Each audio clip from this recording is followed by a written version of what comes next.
Hi, boys and girls. It's Miss Madison. I hope you all are staying safe, washing your hands, and doing all the social distancing things that we are supposed to be doing. For this week's lesson, we are going to focus on text structure. Now, remember that this is a review lesson. If you remember, we've covered something similar or a few of these slides in class. Okay, y'all, let's get started. Okay, why don't we first discuss what we mean when we say text structure? Text structures are used in non-fictional writing. Do you remember what nonfiction is? Remember, when I think of nonfiction, I think of the N and I think of the L, not fake, which means it is real. Text structure refers to how the author organizes the information he or she wishes to present. Okay, why is it important? Understanding how information is organized help us comprehend what we read. Authors who use text structure to organize their nonfiction writing helps readers learn and retain what they have read. So if I ask you to write a paper describing an apple, we know that it'll be description because you are going to describe something. You are the author, meaning you are the writer. And remember, the way the author organizes the text is text structure. So I know that the questions related to that passage would probably be questions relating to description on an apple. So let's look at description. So we have the topic that's in the middle, and surrounding it will be the details. This is what the graphic organizer would look like for a description. Again, you'll have your topic, let's say apple, and then details about the apple that'll be surrounding that topic. Sometimes in multi-paragraph descriptive passages, each paragraph describes a different aspect of the topic. With this soccer ball just makes me think of soccer. So if we're talking about soccer, which is a sport in America that you kick the ball, got to get to the goalie. But in other countries, they call it football, but because you use your foot. But it is the same thing, and you could describe that in different paragraphs. This is an example. You can pause the video, or you can, I'm going to wait 30 seconds, and you will be able to tell me those keywords that help you know that it is descriptive.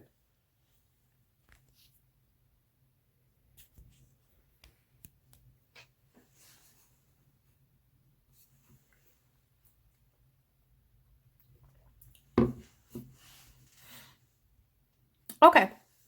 What makes that piece have a description structure?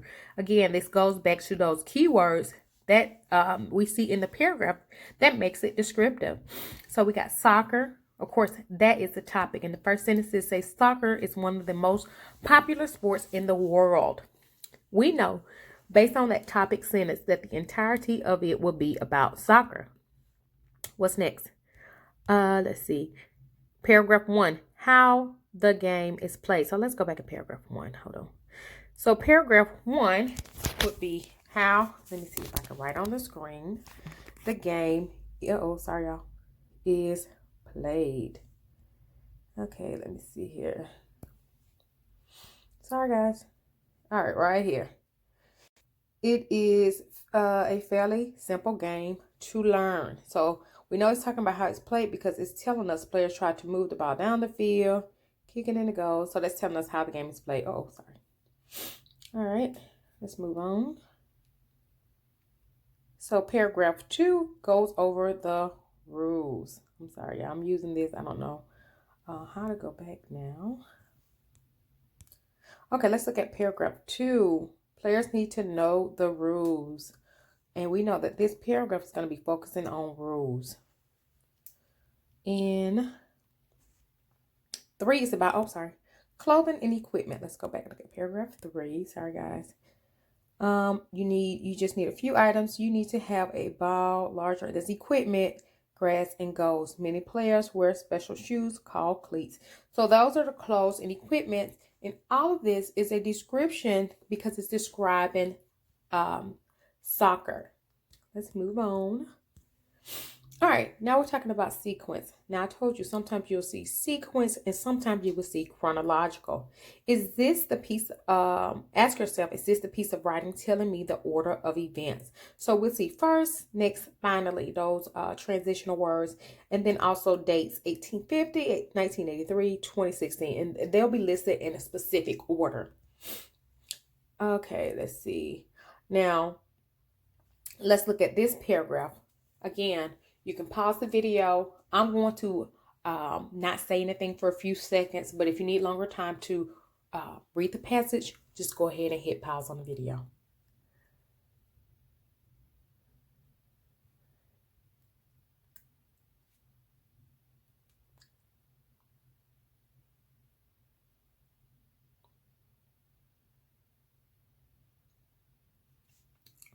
All right. Okay, let's look at example of sequence text structure. What makes that piece have a sequence? Now remember, just because you see a date, now for sure this one is sequence, but just because you see a date in a passage, that doesn't necessarily make it a sequence text structure. You have to see how the entirety of the passage is organized in order to determine which text structure it is. All right, so started in England 800 years ago. So let's look back. England 800 years ago. And so we won't just be going back and forth. I'm just going to go ahead and underline that. Oh, sorry guys. Now, starting in England 800 years ago. Next one, early 1800s, called football. Okay, so let's go back. What early 1800s? Played a sport like soccer, but they called it football. Good job. Next, and we're just going to keep going. 1863, a group of players met and wrote official rules, and also 1904.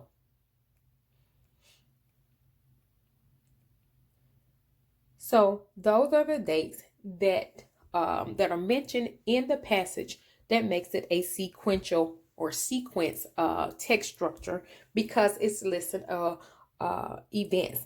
Soccer start when it started, when they got the name for it, the rules, and soccer group form called FIFA. All right, compare and contrast. This is something that we are also familiar with because we always compare and contrast things. Maybe oranges to apples, Christmas to Thanksgiving, fourth grade to fifth grade, elementary to middle school. We're always comparing and contrasting. And you all know that comparing and contrasting, you're telling me how things are alike and different. Remember, when you're reading a passage, ask yourself, is this piece of writing telling me how things are alike and different? If so, that's how you know it will be compare and contrast. Again, I'm going to give you some seconds to read this. And as a matter of fact, go ahead. If you have a sheet of paper, remember, none of this is for a grade. Go ahead and draw your Venn diagram, or write down, compare, or differences, similarities, however you need to do it. And then go ahead and fill it out. That way, when we get to the next slide, you can compare your answers.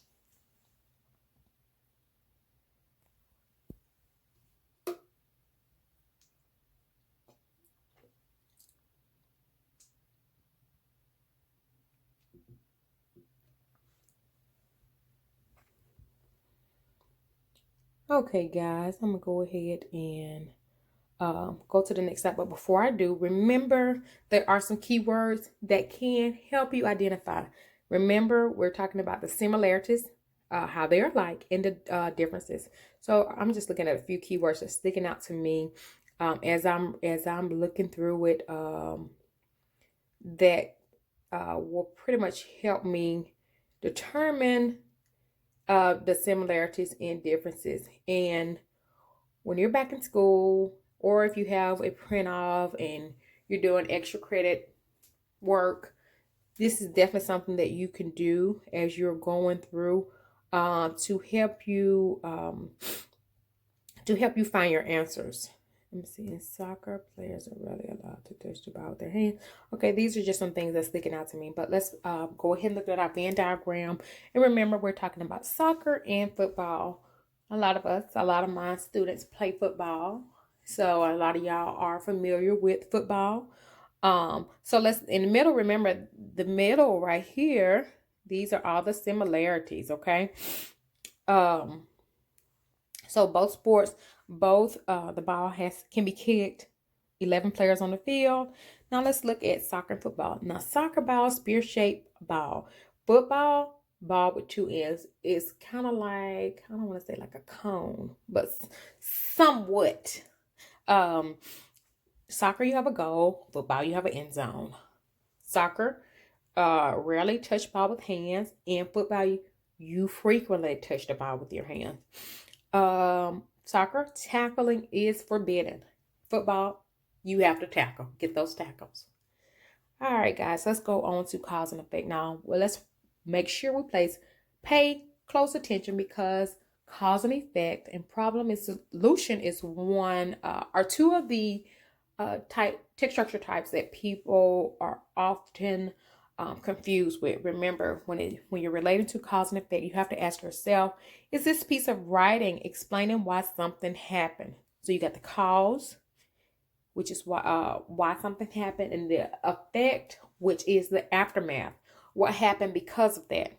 Okay, or is it explaining what effects will happen? So if you fail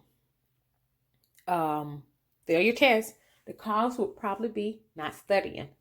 So we got to keep that in mind. All right, so I'm going to not talk, and as I mentioned earlier, you can pause the video at this point. And remember, you're looking for cause and effect. Try to identify a cause and effect before you move on with the video. So go ahead and hit pause, read the passage, and see if you can determine the cause and effect in the video.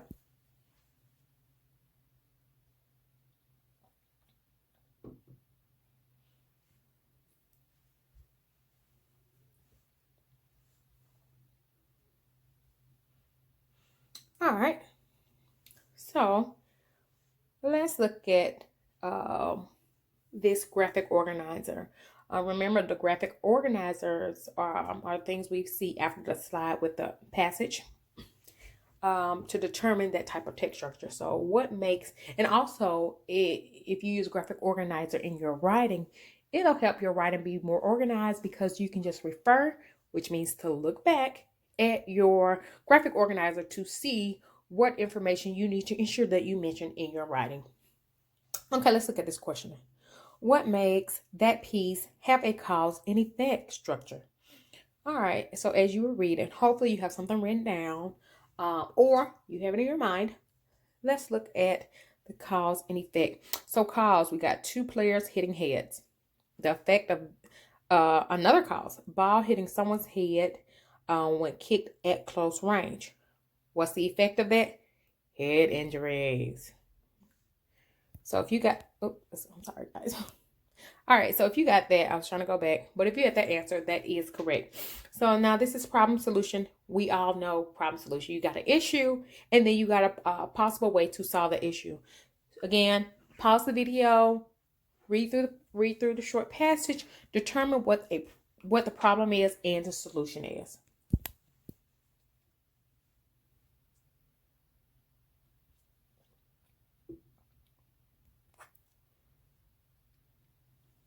Okay, what makes that piece have a problem and solution structure? All right, problem, if you pick head injuries during soccer, you were correct. All right, what's the solution to that? Proper instruction, correct size of balls, no hitting rule for younger players. All right, now let's get some practice. So we're going to look at 5 passages about bubblegum, determine the text structure of each passage. If you want to go ahead and write down these text structure, or if you already know them, these are the 5 that you are going to apply to the passages. You can write your answers below, or you can just follow along as I go through each passage. Remember, do your best. This is a review. This is not for a grade. It is easy to get gum stuck in your hair. It's not so easy to get it out. If you happen to get gum stuck in your hair, do not reach for the scissors. There are several ways to remove gum from hair without getting a new haircut. The least messy method is the ice cube method. Put several ice cubes in a plastic bag and hold it against the gum. The gum should harden, making it easy to break off. Another effective method, but messier, is to work peanut butter into the gum. Egg whites, vinegar, or mayonnaise are other solutions to a gum in the hair catastrophe. And vocabulary, catastrophe means disaster. Okay, pause the video if you need to so that you can get your correct answer.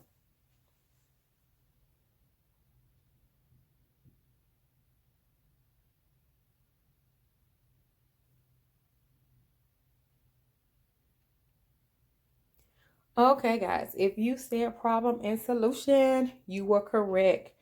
Problem is gum stuck in your hair. What's some possible solutions? Is they don't reach for the scissors. Several ways to remove gum. All right, the least method, ice cube. Also, they said another effective method, but messier, is peanut butter, egg whites, vinegar, and mayonnaise are also other solutions. Chewing gum has a long history in the United States. Native Americans chewed the sap from spruce cheese and passed the habit to settlers. The settlers added beeswax to make a chewing gum. In 1848, John B. Curtis made and sold gum called the State of Maine Pure Spruce Gum. In 1871, Thomas Adams patented a machine to manufacture gum. In 1914, Wrigley Doublemint brand was created. This was the first gum to have mint and fruit flavors added. In 1928, Walter Deemer invented the pink double bubble gum. Today, millions of pieces are chewed each day. Go ahead and pause the video if you need to in order to get your answer.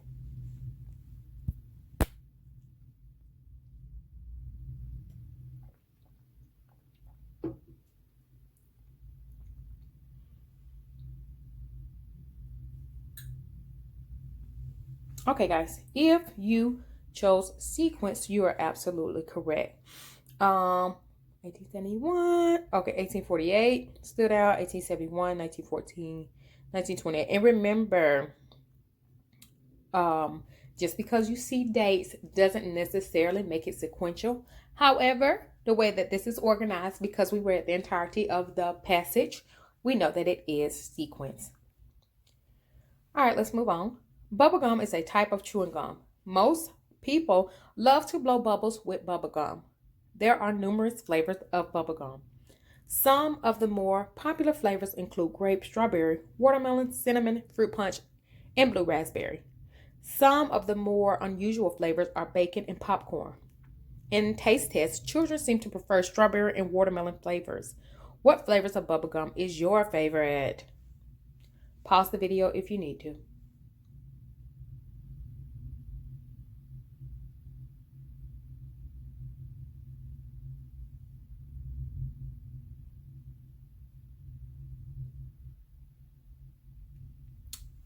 Okay, guys, if you chose description, you are absolutely correct. Because remember this graphic organizer right here. You'll have bubblegum in the middle and look for those key things that describes the bubblegum. Numerous flavors. We got grape, bubblegum flavors. So we got grape, strawberry, watermelon, my favorite, cinnamon, fruit punch, blue raspberry, and bacon and popcorn. Didn't know that. Of course, in taste tests, children prefer watermelon and strawberry. Okay, strawberry, watermelon. All right, let's move on, guys. You might be surprised to know that chewing gum might actually be good for you. Scientists have discovered that chewing gum can help your memory. This increase in memory might be due to the chewing action by your jaw. When you chew gum, your hippocampus is stimulated. The hippocampus is the memory part of the brain. Chewing gum also results in more blood flow and oxygen delivery to the brain. So the next time you are preparing to take a test, you might want to pop a piece of gum in your mouth. That's definitely something that I do. All right, go ahead and pause the video if you need to.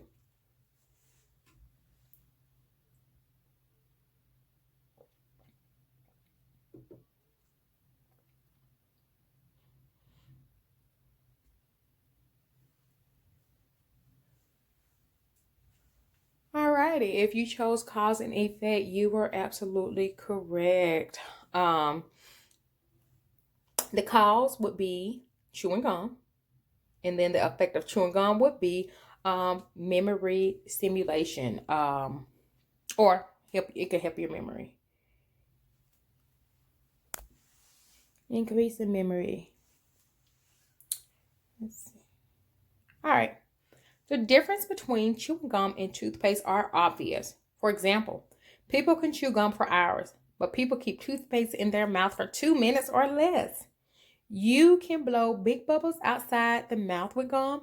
However, you cannot blow a bubble with toothpaste. You might be surprised to know that chewing gum and toothpaste are alike in some ways too. Both chewing gum and toothpaste can relieve the symptoms of bad breath or gum disease. Like toothpaste, sugar-free gum has been found to protect tooth enamel and lessen the number of cavities in teeth. Go ahead and pause the video if you need to.